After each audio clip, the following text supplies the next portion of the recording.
बाद ये cease fire होना, हम ये बोलेंगे कि हम ये कह सकते हैं कि जिस वक्त मैच खत्म हुआ उस वक्त आखिरी ओवर में हमें 3 छक्के पड़ चुके थे। सो और इंडिया, इमरान खान नहीं, इमरान खान कोई भी होता है, इंडिया यही कर रहा होता और इंडिया ने एस्केलेट किया है। ये इंडिया की बदतरीन एस्केलेशन है पिछले 55 सालों की, पिछले 55 सालों की बदतरीन। हाँ, और देखा अच्छा, इसमें अब पाकिस्तानी की बदतरीन एस्केलेशन। लेकिन अफसोसनाक बात हमारे लिए ये है कि ये जो बात फैक्चुअल है कि इंडिया एक नया नॉर्मल बनाना चाहता है। बिल्कुल। और उसने जिस किस्म की एस्केलेशन इस दफा की है पाकिस्तान के साथ, उसने पहले कभी नहीं की। So this is a very dangerous thing for Pakistan। 4 दिन में आपके तकरीबन 40-42 लोग जी शहीद कर दिए। बात करें वजीर आजम से मिले हैं कि जी सानू भी कोई ब्रीफिंग दो, तो शायद तारीख में पहली बार वो बात सुनो। ये इनकी टोटल अचीवमेंट है। पाकिस्तान में भूख, नंग, भीख वगैरह ये वो सारा कुछ। वो एक कामयाब हमला करके चले गए, उन्होंने आपके लोगों को शहीद कर दिया और आप यही कहते रहे कि हमने उनके 5 जहाज गिरा दिए। किधर है वो जहाज? 71 की जंग में जिस दिन पाकिस्तान सरेंडर किया उस दिन भी पाकिस्तान के अखबारों में आप यकीन माने ये खबर चकी कि वॉर टिल विक्ट्री, आखिरी दम तक लड़ेंगे। 3-4 दिन बाद पाकिस्तान के अंदर रहने वाले लोगों को पता चलना शुरू हुआ। पाकिस्तान के लोग आज तक ये नहीं जानते कि सिर्फ ईस्ट पाकिस्तान अलग होकर बांग्लादेश नहीं बना था, और बहुत सारे महादों पे बहुत सारे इलाके जो हैं भारत के कब्जे में चले गए। क्रॉस कर लिया। 2016 में इतना उनको कॉन्फिडेंस नहीं था कि अंदर हम जाएंगे एक्स करके वापस आ जाएंगे, शो डाल दिया आवाम के सामने। 2019 में 2 मारे, 2025 में 8-9 शहरों पे हमला कर दिया। सो उन्होंने अपना जो पाकिस्तान का वो कहते हैं न्यूक्लियर ब्लफ को हम परवाह नहीं करते, जो भाग जाओ। बैनुल-अक़वामी मीडिया ने यह जरूर कहा कि पाकिस्तान ने भारत के अंदर हमले किए हैं। किन किन जगहों पे किए हैं, कौन सा इंटरनेशनल मीडिया जो ये रिपोर्ट कर रहा है? हमारे जिस जगह पे हमें सब रिपोर्ट। मंदिर की तामीर के हवाले से चौधरी परवेज इलाही साहब ने कहा है कि इस्लामाबाद में मंदिर ना बनाए, जहां हिंदू आबादी ज्यादा है वहां बनना चाहिए। देखें, ये इसीलिए हमें ये हुक्म है कि उनके झूठे खुदाओं को भी बुरा ना कहो। और दूसरी बात, ये हजरत उमर गए थे इजिप्ट, जब पता हुआ था तो उन्होंने वो जो मुजस्समे वगैरह गिराए नहीं थे। महमूद गजनवी ने भी ये बामियान वाला जो माशाल्लाह इन लोगों ने तोड़ा जिसको, उसने भी देखा होगा, लेकिन बर्बाद किया उसने सिर्फ एक मंदिर। उसकी अपनी वजूहात है। वो आज मंसूखी बात ये है कि इतनी अक्ल होनी चाहिए इंसान में, इतना शऊर, इतनी कॉमन सेंस, इतना आईक्यू जरूर होना चाहिए कि वो बुत और मुजस्समे का फर्क समझ सके। बिल्कुल सर। मुजस्समा तो एक डेकोरेशन पीस होता है, मेरे घर में बीसियों पड़े हैं। बुत वो है जिसकी परस्तिश की जाती है। आपने देखा ये छोटा सा वीडियो, रेडिएशन सोशल मीडिया पर ही रेडिएशन दिख रहा है, बट कोई पाकिस्तान का बड़ा मीडिया हाउस इसे कवर नहीं कर रहा है, पाकिस्तान के यूट्यूबर कवर कर रहे हैं। और मैं आपको एक चीज़ बता दूं कि भारत पाकिस्तान के न्यूक्लियर एसेट पर अटैक नहीं कर सकता है। इवन पाकिस्तान भी भारत के न्यूक्लियर एसेट पर अटैक नहीं कर सकता है। भारत की जो आर्मी उसको पता रहता है कि कहाँ है पाकिस्तान की न्यूक्लियर एसेट, ऐसा ही पाकिस्तान के लोगों को पता रहता है, पाकिस्तान की सिक्योरिटी फोर्सेस को, कि कहाँ है भारत के न्यूक्लियर एसेट। ये एक ट्रेडी होती है, तो नहीं कर सकते। अब अगर रेडिएशन फैला है तो बाय चांस भारत का मिस फायर पाकिस्तान के न्यूक्लियर एसेट पर अटैक कर गया, उस वजह से ये प्रॉब्लम आ गई है, तो ये डेफिनेटली बहुत बड़ी वजह हो सकती है सीज फायर होने की। पहले पूरा वीडियो देखते हैं, वीडियो के बाद करते हैं इस टॉपिक पर बात। प्लीज चैनल को सब्सक्राइब करेगा। मैं मिलता हूं वीडियो के लास्ट में। जय हिंद। लेट्स सी, वो कहते हैं ना the proof is in the pudding वाली बात होती है कि हिंदुस्तान ने आखिरी मौके तक, बुलारी इज पाकिस्तान न्यूएस्ट एयरबेस। 2017 में अभी सिर्फ 8 साल हुए हैं बुलारी को कमीशन हुए। We have got 2 squadrons there, F-16, JF-17 block 2। इसके बारे में और भी थियरीज आती हैं that Pakistan has got certain technical weapons there as well. वहां पे जाके ये हमला होता है। M9 में ट्रैवल करने वाले लोगों ने वीडियोस भी बना के भेजी हैं। I think India is hit us really hard there, और उसके फौरन बाद ये सीज फायर होना, हम ये बोलेंगे कि हम ये कह सकते हैं कि जिस वक्त मैच खत्म हुआ उस वक्त आखिरी ओवर में हमें 3 छक्के पड़ चुके थे। So well, we won't be able to make a comeback. Technicalities, अपनी वीकनेसेस पे बहुत काम किया है, चाहे वो S-400 की बात हो या फिर वो उनके रफाल्स की बात हो। The way Indians have used drones, I think उन्होंने जिस तरह पाकिस्तान के एयर डिफेंस सिस्टम को एंगेज रखा, जाहिर शायद आपको मेरी बात में और मेरे जो दोस्त यहाँ बैठे हैं उनकी बात में थोड़ा सा पेसिमिज्म इस वक्त नजर आ रहा हो, but it's a fact and I think it will be an eye opener for Pakistan. बात करें वजीर आजम से मिले कि जी सानू भी को ब्रीफिंग दो। चलो तो शायद तारीख में पहली बार वो बात सुनो, एक शेर सुनो, छोड़ो इसको। अदम मरहूम का शेर है, क्या बात है। ऐ गदागर खुदा का नाम न ले, इससे इंसान का दिल नहीं हिलता, ये है वो नाम जिसके लेने पर अक्सर औकात कुछ नहीं मिलता। खत्म हो गई बात। भिखारी पाकिस्तान के हुक्मरानों की इकलौती इजाद हैं, ये इनकी टोटल अचीवमेंट है। पाकिस्तान में भूख नंग भीख वगैरह ये वो सारा कुछ, ये जो दो जमातें इस मुल्क में मुसलसल अवाम की गर्दनों पे सवार रही हैं। थ्रेशोल्ड क्रॉस कर लिया। 2016 में इतना उनको कॉन्फिडेंस नहीं था कि अंदर हम जाएंगे एक्स करके वापस आ जाएंगे, शो डाल दिया अवाम के सामने। 2019 में 2 मारे, 2025 में 8-9 शहरों पे हमला कर दिया। सो उन्होंने अपना जो पाकिस्तान का वो कहते हैं न्यूक्लियर ब्लफ को हम परवाह नहीं करते, जाओ भाग जाओ। दिस इज व्हाट दिस है कि हम पाकिस्तान की न्यूक्लियर ब्लफ को परवाह नहीं करते, भाई साहब जाओ चले जाओ जिधर जाना है। तो ये चीज़ भी थोड़ी सी इंपॉर्टेंट है, मैं इसको समझता हूँ। ये चीज़ें थोड़ी सी हमें समझनी चाहिए कि ये हमें जो कर रहे हैं ना, ये हमारे साथ जो कर रहे हैं इंडियंस, ये एक दैट्स एन इम्पोर्टेंट थिंग। ये मुझे एक चीज़ नज़र आती है कि उतना आसान काम नहीं है जितना हम समझते हैं। कि उनका रोज़ पाकिस्तान को ये कह देना कि हम न्यूक्लियर ब्लफ जो है वो कॉल करते हैं। लेट्स सी, अब जिसे वो कहते हैं ना कि एक बड़ी चीज़ है, ठीक है, हमारे वो उन्होंने ये फैसला कर लिया कि हमने जनाब खिंच देना पाकिस्तान। भावलपुर ऑफ कोर्स है बॉर्डर से तकरीबन 250-300 kilometre.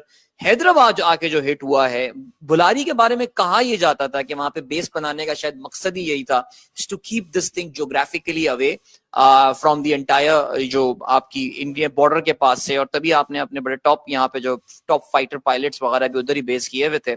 So I think Pakistan के लिए this ends on a note where we really need to start working on our vulnerability. कि आप अमेरिका को देखें, जो global, even the Ottomans, even the British, ये कोई नई बात नहीं है। जो ग्लोबल डोमिनेंस होती है आर्मीज की, वो थ्रू नेवल फ्लीट्स होती है। तो ये आज भी वही है, आज भी है। इंडिया के पास 2 एयरक्राफ्ट कैरियर्स हैं, हमारे पास कोई नहीं है नेवी में। There's lots to learn for China in this entire thing. India penetrating deep inside Pakistan, but India penetrating deep inside Pakistan, जो हमने बात की थी, पाकिस्तान की जो vertical geography है, it doesn't really help Pakistan. और unfortunately, अगर हम वेस्ट में चले जाएं, जो हमें स्ट्रेटेजिक डेप्थ मिलती थी, वहां पे हमने छोड़ा नहीं ऐसे हालात, वहां पे हम कोई एयरबेस बना के तुर्बत एयरबेस सोचें, अपना काम हो जाए बस। जी हाँ, एब्सोल्युटली। और इंडिया, इमरान खान नहीं, इमरान खान कोई भी होता है, इंडिया यही कर रहा होता। और इंडिया ने एस्केलेट किया है। ये इंडिया की बदतरीन एस्केलेशन है पिछले 55 सालों की। बिल्कुल, पिछले 55 सालों की बदतरीन। हाँ, और देखा, अच्छा, इसमें अब पाकिस्तानी की बदतरीन एस्केलेशन है। लेकिन अफसोसनाक बात हमारे लिए ये है कि ये जो बात फैक्चुअल है कि इंडिया एक नया नॉर्मल बनाना चाहता है। बिल्कुल। और उसने जिस किस्म की एस्केलेशन इस दफा की है पाकिस्तान के साथ, उसने पहले कभी नहीं की। So this is a very dangerous thing for Pakistan. 4 दिन में आपके तकरीबन 40-42 लोग जी शहीद कर दिए, वो शहीद हुए, जिसमें सिविलियंस भी शामिल हैं, इसमें आर्म फोर्सेस 40-42 लोग आपके मार दिए।